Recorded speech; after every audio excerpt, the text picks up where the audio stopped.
जय हिंद, नमस्कार मेरे प्यारे साथियों। देखिए, आज हम प्रॉफिट एंड लॉस का एक पहलू लेकर आए हुए हैं जिसमें हम जब कोई वस्तु को दो बार बेचा जाता है इस टाइप के प्रश्नों को करेंगे। देखिए, आपको यदि कुछ मुझे देखकर लग रहा होगा समझ में नहीं आएगा तो आप गलत सोच रहे हैं। आप एक बार पढ़िए तो आपको 100% समझ में आएंगे ये प्रश्न। देखिए, किसी भी प्रश्न का पहले तो बेसिक और कॉन्सेप्ट दोनों आवश्यक है, उसके बाद ही किसी प्रश्न को समझिए। देखिए, प्रॉफिट एंड लॉस और परसेंटेज मतलब लाभ हानि और परसेंटेज, इन चैप्टर्स में हम किसी चीज का क्रय मूल्य 100 रुपए मानते हैं। आपको ये बात पता होनी चाहिए। उसी को संदर्भ में रखते हुए हम इन प्रश्नों को करने वाले हैं। देखिए, हमारा पहला प्रश्न है और एसएससी 2016 का एसएससी सीजीएल का प्रश्न है। SSC CGL. देखिए, पहला प्रश्न क्या है, एक घोड़े को रुपए 20,000 में, बहुत ही महंगा वाला घोड़ा था इसलिए 20,000 में बिका है। ठीक है, 20,000 में बेचने पर 25% का लाभ होता है। 25% का लाभ होता है। यदि उसे 40% लाभ पर बेचा जाता तो घोड़ा कितने रुपए में बिकता। देखिए, यहां पे पता नहीं है हमें कि घोड़ा कितने रुपए का था, मतलब उसकी मूल कीमत कितनी थी, और बेचा गया उसको 20,000 रुपए में, तो क्या हुआ, 25% का लाभ होता है। तो देखिए, हम घोड़े का जो मूल्य है हम क्रय मूल्य मान लेते हैं 100 रुपए था। देखिए, हम मान लेते हैं जो क्रय मूल्य था हमारा सीपी जो था वो क्या था, 100 रुपए हमारा जो क्रय मूल्य था। अब क्या बोल रहा है यहाँ पे, घोड़े को मतलब घोड़े की कीमत मैंने मान ली है 100 रुपए थी। 100 रुपए ये मानते हैं प्रॉफिट एंड लॉस परसेंटेज में, आपको बता चुका हूं। और क्या बोल रहा है, बेचने पर उसे इतने रुपए में बेचा, 20,000 रुपए में बेचा तो 25% का लाभ हुआ।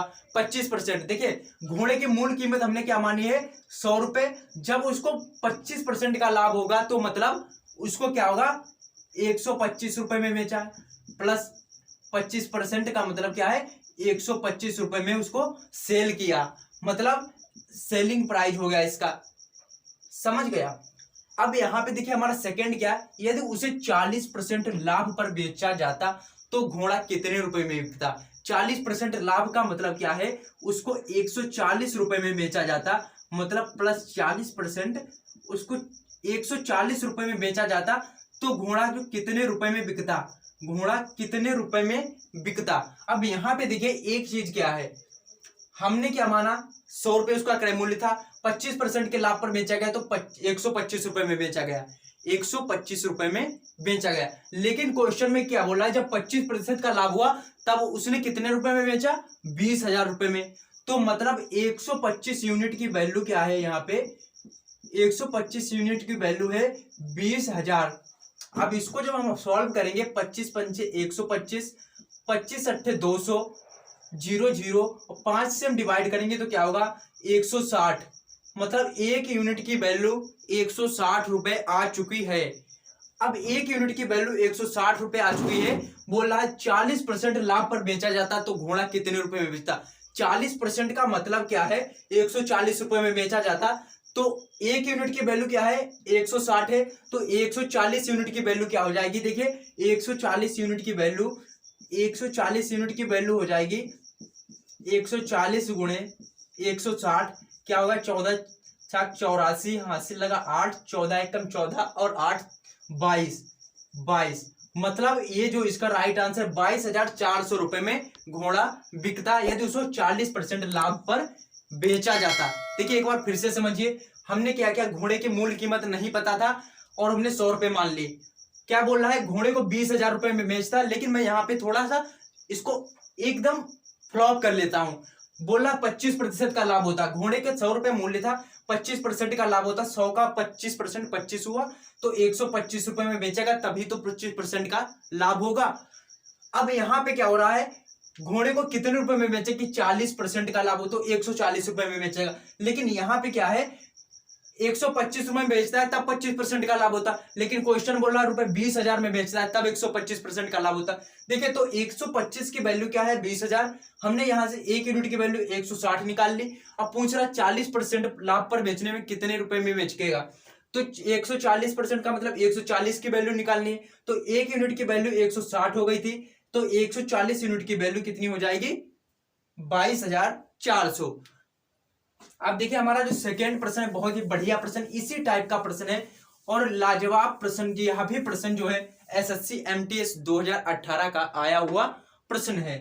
देखिए, एक व्यक्ति अपनी गाड़ी को 35% लाभ पर 15,000 रुपए में, इतनी सस्ती तो नहीं बिक सकती है, यह जरूर सेकेंड हैंड होगी। ठीक है, 35% लाभ पर क्या होगा, 15,000 रुपए में बेचता है। 35% लाभ पर 15,000 रुपए में बेचता है। देखिए यहां पर भी हमें गाड़ी का मूल मूल्य नहीं पता है, क्रय मूल्य नहीं पता है, तो हम क्या मान लेते हैं, जो उसका गाड़ी का मूल कीमत था 100 रुपए था, क्रय मूल्य जो था 100 रुपए था। बोल रहा है 35% लाभ पर 15,000 रुपए में बेचता है, मतलब 100 रुपए की कोई चीज थी, अगर उसको 35% लाभ पर बेचेगा, 35% के लाभ पर मतलब 100 का 35% 35 हुआ, तो कितने में बेचेगा, 100 प्लस 35 135 रुपए में बेचेगा, तभी तो 35% का लाभ होगा। अब यहां पे देखिए हम बात कर लेते हैं वह उसे कितने रुपए में बेचे कि उसे 10% हानि होगी। देखिए पहली बात तो कोई हानि पर बेचना नहीं चाहेंगे कोई भी चीज, लेकिन क्वेश्चन है तो क्वेश्चन को समझिए, कितने रुपए में बेचे कि 10% हानि हो।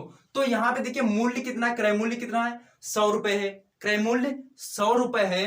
अब कितने रुपए में अगर बेचे वो 10% हानि हो, 10% हानि का मतलब क्या, 100 का 10% कितना, 10, अब मतलब 10 रुपए कम में बेचेगा तभी तो 10 रुपए की हानि होगी। 10 रुपए कम का मतलब है 90 रुपए में बेच देगा, 90 रुपए में बेच देगा तब उसको 10% की हानि होगी। अब यहां पे क्या बोल रहा है, देखिए एक्चुअली 35% लाभ पर उसने 135 रुपए में बेची, लेकिन क्वेश्चन में क्या बोल रहा है 15,000 में बेची, 15,000 में बेची। तो यहाँ पे देखिए 135 जो है डिनोट कर रहा है, संदर्भ कर रहा है 15,000 को, 15,000 को। अब इसको हम काट देते हैं, देखिए 5 दूनी 10, 5 सते 35 और 5 तिया 15, 0 3 नेमा 27 और ये ठीक है 9, मतलब 9 की वैल्यू इतनी आ गई। 1 यूनिट की वैल्यू हम निकालेंगे तो क्या हो जाएगी, 1000 बटे 9, 1000 बटे 9। लेकिन वहां उसे कितने रुपए में बेचे कि उसे 10% हानि हो। 1 यूनिट की वैल्यू 1000 बटे 9 है, तो कितने रुपए में बेचे, 10% की हानि हो, तो 90 रुपए में बेचेगा। तो 90 यूनिट की वैल्यू क्या हो जाएगी, यहाँ पे हम 90 कर लेते हैं, 0 9.90। तो मतलब जो है 10,000 में कोई चीज को बेचेगा तब उसको क्या होगा, 10% की हानि होगी।